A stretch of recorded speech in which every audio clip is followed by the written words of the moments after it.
শেষ পর্যন্ত আমি শুধু একটা প্রশ্ন নিয়ে বেঁচে আছি, আমার ভালোবাসা কি কম ছিল? তোমাকে ভালোবাসার সময় আমি কখনো হিসাব করিনি, যতটুকু পেরেছি মন থেকে পাশে থেকেছি। তোমার হাসিতে নিজের সুখ খুঁজেছি, আর তোমার কষ্টকে নিজের কষ্ট মনে করেছি।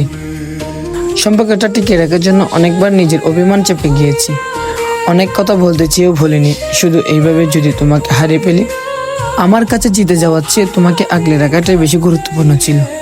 তবুও একদিন তুমি চলে গেলে, কোনো অভিযোগ রেখে গেলে না, কোনো উত্তরও দিলে না। শুধু একটা নীরবে দূরত্ব তৈরি হলো, যেটা আর কোনোদিন কমেনি। আজ এতদিন পর তোমাকে দোষ দিই না, শুধু মাঝে মাঝে নিজেকে একটা প্রশ্ন করি, আমি কি সত্যি কম ভালোবেসেছিলাম, নাকি আমার ভালোবাসাটা তোমার কাছে কখনোই ততটা গুরুত্বপূর্ণ ছিল না? হয়তো এই প্রশ্নের উত্তর কোনোদিন পাবো না, কিন্তু শেষ পর্যন্ত আমি শুধু এই একটা প্রশ্ন নিয়ে বেঁচে আছি, আমার ভালোবাসার কি কম ছিল?